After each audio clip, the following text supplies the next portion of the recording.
welcome to Clips Explain. Today, I'm going to explain an action, adventure, and sci-fi film where apes are the apex species of a planet, and the humans are enslaved. This is Planet of the Apes. Humans have lived in the luxury of technology that we often forget about the other inhabitants of this planet. While we erect more infrastructures to build cities, we tear down trees and clear up forests that have become homes to many wildlife. Throughout history, many actions of men have caused great damages to nature. This film turns the tables on us, presenting a planet where the human beings are the wildlife getting edged out by a rising civilization. One man becomes the beacon of man in the war against apes, but to commit the same mistakes as our ancestors would only repeat the cycle of tragedy. In the US Air Force Space Station Oberon, Leo Davidson trains a chimpanzee named Pericles in piloting a space pod. The station conducts multiple intelligence experiments and training on primates.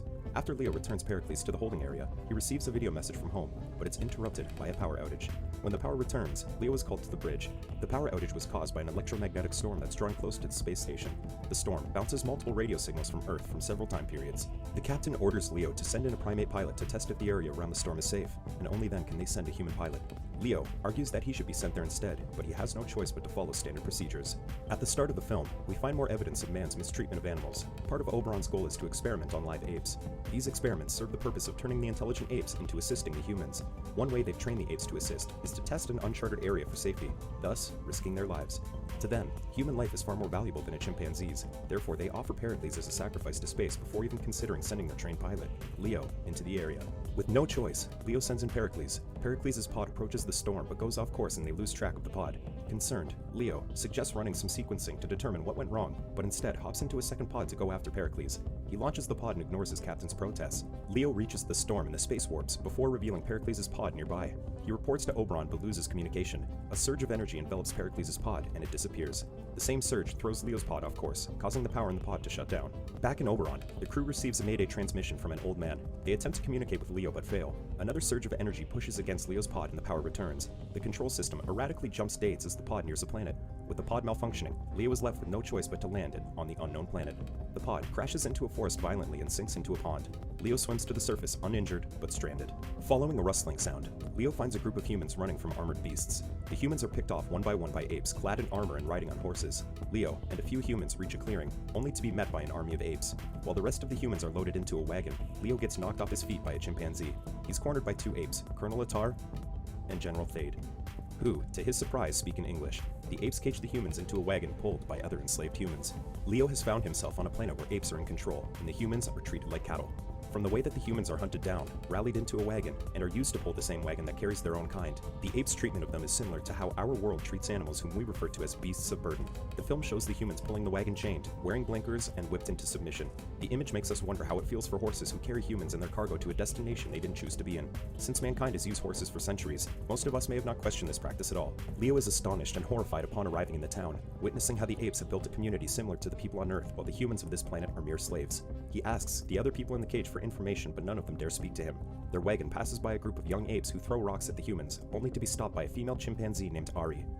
The wagon finally arrives at its destination, where an orangutan merchant, Limbo, buys them all. The humans are hastily pulled out of the cage and shuffled like cattle. Even the children and elderly of the group are tossed around violently into their new cages. Thade arrives with his family in Attar to view the merchandise. The group of humans captured with Leo have been stealing food from Thade's orchard, to which Limbo suggests a gruesome method to scare them off if it happens again. Attar purchases a human girl to be his niece's new pet and places the child on a collar and leash. Ari witnesses the family leave Limbo's prison, disgusted at how the other apes treat the humans. With the customers away, Limbo's men mark the humans with a branding iron until Ari interrupts their work. Even today, many ranches use branding irons on livestock. The act has been around since ancient times, and thus, millions of animals have been subjected to this practice. Most of us may not question the practice, but the movie presents a beautiful young woman as the cattle that are branded to show how cruel it is. The scene tugs into our sympathetic instinct when we see other humans in pain. But the pain is not the only cruelty that results in branding, since the person or animal who's been branded will carry the mark for the rest of their lives. Ari defends the humans and Limbo can do nothing but argue with her. While they argue, Leo grabs the discarded branding iron and holds Ari hostage. Limbo, however, does nothing but lament about having to put down one of his merchandise.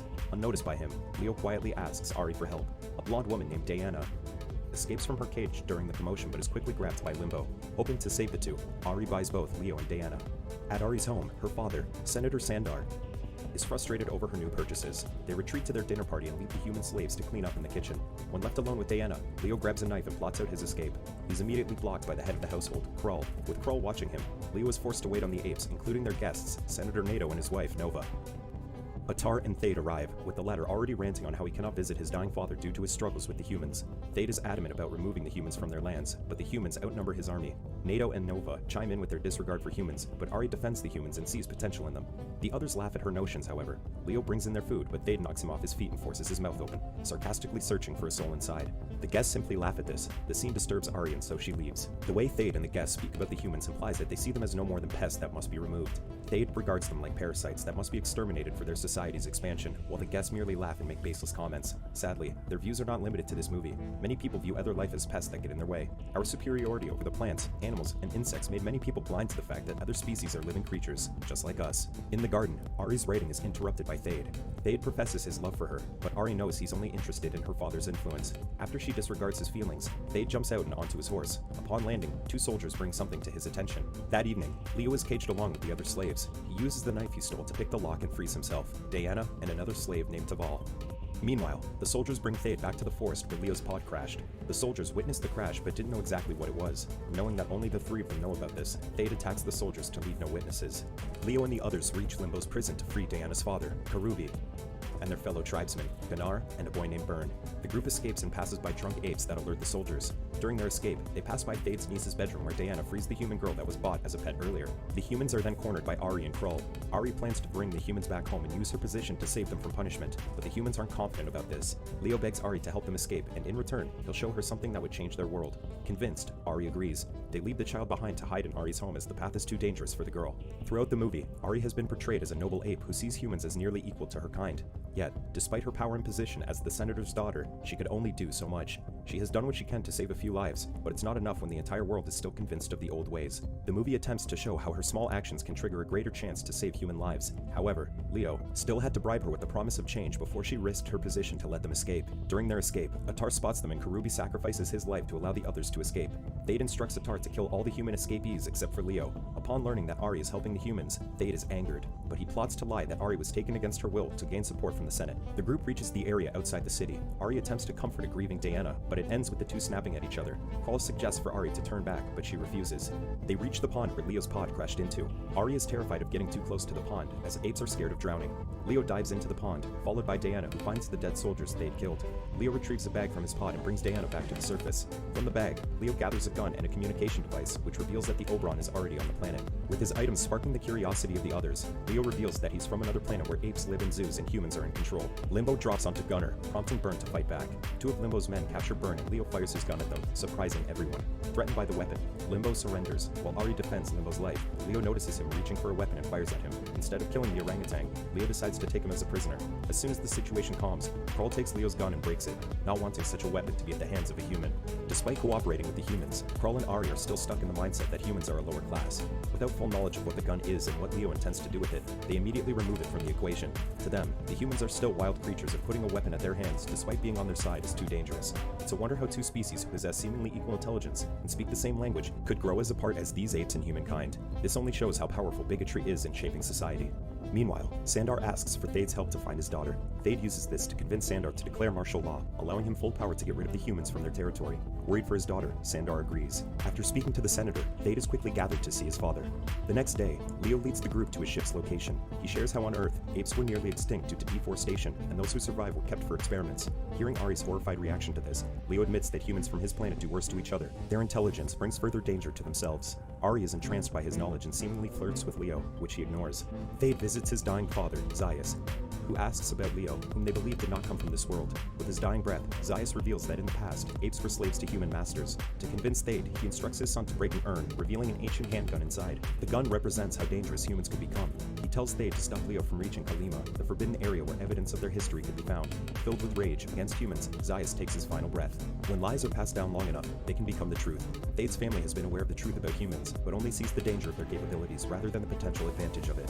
While it is true that our innovations have also caused suffering for centuries, they also open the door to better ways. Then again, when you're not the only one who benefits from these innovations, it's easy to see only the dangers of it, and thus began the prejudice that shaped this planet.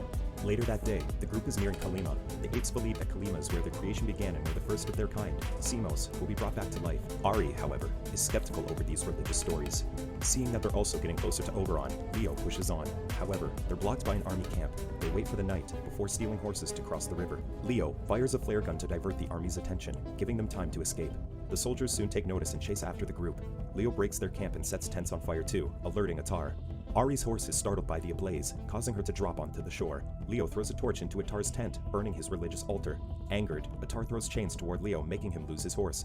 He finds Ari by the shore and carries her on his back while the other apes throw torches at them, unable to pass the waters. During this, Krull and Attar meet eyes across the river and snarl at each other. Finally, Leo and Ari cross the river. Attar reports the group's escape to Thade. The enraged general destroys a chandelier before mounting his horse. He prepares his army for full battle, and the ape soldiers march in unison to hunt down the humans. Thade's fight against humans has evolved into a war. This could only mean that the humans are no longer pests that must be hunted down, but an enemy to be defeated. To view them as an enemy shows how Thade has accepted the humans having equal abilities to them, and thus they are a larger threat. A war sparked by this kind of intent is no different than many wars that have been waged throughout our history. Perhaps, great intelligence does truly come with danger, and this is also the case for these evolved apes. At the group's camp, Ari shares how Krull used to be a general before he opposed Thade. He mentored Attar, but after Thade ruined his career, they became enemies. Upon seeing Diana's eye on Leo, Ari tells the man that the other 3 humans believe that he will save them from this planet, but Ari knows Leo only wants to go home. The next day, the group reaches Oberon, but it's in ruins. Leo desperately searches for his crew inside, finding it empty. Leo notices the word Kalima on the wall and sweeps off the dust, revealing the words, "Caution, live animals" instead. This was the warning painted on the Oberon next to the holding facility where the apes were contained. He goes inside and sees apes' cages and the control room. To prove that it's Oberon, Leo uses the fingerprint scanner to open the control room, which works. He sets his communication device onto the control panel and powers up the Oberon to view the ship's log. On the monitor, he sees the same mayday from the old man that his crew found. He watches further and learns how his crew crash-landed on the planet while in search for him. The apes used for the experiments helped the crew survive until one named Simos took command and started a coup, thus beginning the apes' rise to power. Stunned, Leo realizes how everything began with him. His crew perished while looking for him, and the apes took over the planet after. The warp he saw before finding the planet sent him forward in time, thus witnessing the aftermath of Oberon's final journey. This is the revelation the movie has been building up to. Leo was the trigger that started this planet, and that puts a heavy weight on his shoulders. The apes in the Oberon's experiments became smart enough to realize they can take control. Upon gaining awareness of their situation and other possibilities they can take, Simos took power from the humans that cared for them. Perhaps, intelligence and self-awareness are what triggers the greed inside us, as they did with the apes. Outside, tribes of humans gather around the Oberon hoping to see the man who defied the apes. Leo, however, doesn't accept the responsibility they seek from him. Instead, he distances himself from the people still mourning over his crew's fate. That evening, Byrne notices an army of apes approaching and warns the rest. Leo orders the tribespeople to escape while he distracts the apes, being the person they want, but the tribes refuse to leave him. Diana touches Leo's cheek, sparking jealousy in Ari.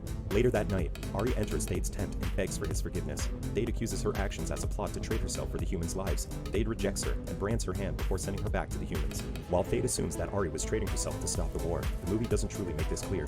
Based on the previous scene, her actions were triggered by her jealousy over Diana and Leo. Her strange feelings for Leo made her desperate, perhaps to save his life from Thade, but her visiting Thade could have given him an opportunity to use her as a hostage to make Leo surrender.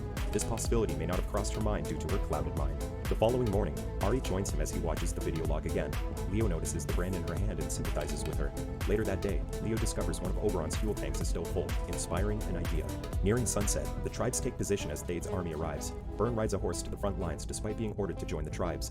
Thade sends in the first wave of his army, prompting the group to ride away. Scared, Byrne misdirects his horse, causing it to trip and trapping himself underneath. Leo rushes to help the young man, and they speed back to the ship with Leo running on foot. The apes on his trail get close to the Oberon, and Leo triggers an explosion using the last fuel tank. The first wave of soldiers is thrown off by the blast, and the humans charge forward, attacking the injured apes one by one. Furious, Thade charges with the rest of his army. As the two armies collide, the area is filled with chaos. Ari spots Diana getting outnumbered and saves her. After finding a safe spot, Diana notices the mark on Ari's hand. Meanwhile, Attar and Krull come face to face in a heated battle. Krull is overpowered and defeated. Thade picks off the humans easily until he spots Leo. He tosses Leo and proceeds to beat the man until an explosion from above stops the war. From the sky, a shining light shoots down, revealing Pericles' pod. The pod descends into the middle of the battlefield, leaving everyone stunned. The apes bow before Pericles, believing him to be their ancestor Simos. Pericles' descent stopping the war symbolizes how the apes also have strong religious beliefs. They stop their actions against their enemy to bow to a figure whom they believe is their ancestor reincarnated. Their evolved minds also sought a higher power beyond their understanding, much like how we humans believe in our religion. Ironically, in our world, some have used religion to spark many wars instead of stopping them. In this scene, we see how quickly war can be calmed by a symbol of hope. Leo slowly makes his way to the pod to reunite with his old friend. Leo carries a bag from the ship with a gun inside, but Pericles recognizes the Oberon and rushes in. The distraction allows Thade to attack Leo. Ari runs to his aid but is easily thrown off. Leo grabs his bag and heads inside the ship. Thade throws him forward and beats him. Pericles comes to rescue the human and Thade pushes him hard, causing Pericles to hit the wall. Leo grabs the gun and shoots Thade on the shoulder, destroying his armor. Thade knocks the gun out of Leo's hand and it flies into the control room. Before Leo can run to it, Thade beats him down and grabs the gun instead. Thade examines the weapon, enticed by the power it brings. Leo raises his hand in surrender while slowly making his way to the control room. Attar arrives at the scene just as Thade points the gun at Leo. He pulls the trigger, but Leo closes the bulletproof door, making the bullet bounce around the control room. Thade bangs on the door helplessly and commands Attar to kill Leo. Leo turns to Attar, revealing how humans and their intelligent apes who arrived on the planet first helped each other until Simos took control. Attar chooses Leo's side, leaving Thade to beg Ari instead. She simply reveals the mark he branded her as a reply. Trapped and outnumbered, Thade rages out inside the control room and continuously fires at the door until finally, he hides under the control panel in fear and surrender. Leo finds Pericles inside his old cage, injured. Pericles was only part of the Oberon's experiments, but he meant more to Leo, and now to the people and apes on this planet. During his time on the Oberon, he was trained and cared for, yet many may argue that he was still a test subject who was caged when the scientists didn't need him. To Pericles, however, it seemed that his cage was like a home. While he was scared, he ran inside the Oberon and struggled back in his cage to rest, like how a human retires to bed. This shows a different perspective on the Oberon's experiments on the apes. Outside, the fallen humans and apes are buried in unmarked graves, allowing every one of them to be mourned. Limbo plays with Pericles' pod, activating it. Leo discovers that the pod still works and has a record of the storm's coordinates, giving him hope of returning to Earth. Ari tries to convince him to stay, but Leo has made his choice. After bidding Ari and Diana goodbye, Leo hops into the pod, leaving Pericles in Ari's care. Both humans and apes watch as the pod disappears into space. Leo finds the electromagnetic storm and drives into it, successfully traveling back in time. He locates the planet Earth and makes his way back home. As soon as he enters the atmosphere, air traffic control warns him to abort. Leo crash lands in front of the Lincoln Memorial. He approaches the monument of Abraham Lincoln, only to find that it is changed into a monument for General Thade. Police cars arrive, ridden by apes in uniform who corner and arrest him. The ending of this movie left many audiences scratching their heads. It attempted to copy the twist ending of the 1968 film of the same name, yet the lack of information on how Thade's influence reached Earth has viewers confused. As we've seen, Leo was the origin of this planet's fate. After he went to search for Pericles, the Oberon ship went to search for him.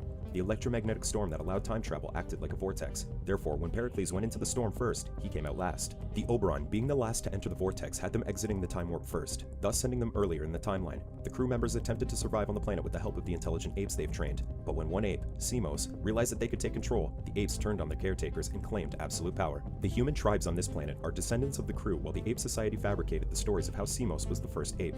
The dusty walls of the Oberon led them to naming their origin Kalima, which became the center of their religion. Leo was sent further into the timeline, which sparked the events of the movie. Planet of the Apes attempts to show what it would be like if humanity was at the other end of the reins. The abuse inflicted on animals on Earth is shown against the humans in this film. It forces the audience to wonder about the fates of the species we assume to be lower than ours. Despite some of the movie's misgivings, it can still inspire others to think about the world's natural ecosystem, instead of just focusing on the society we forced into it.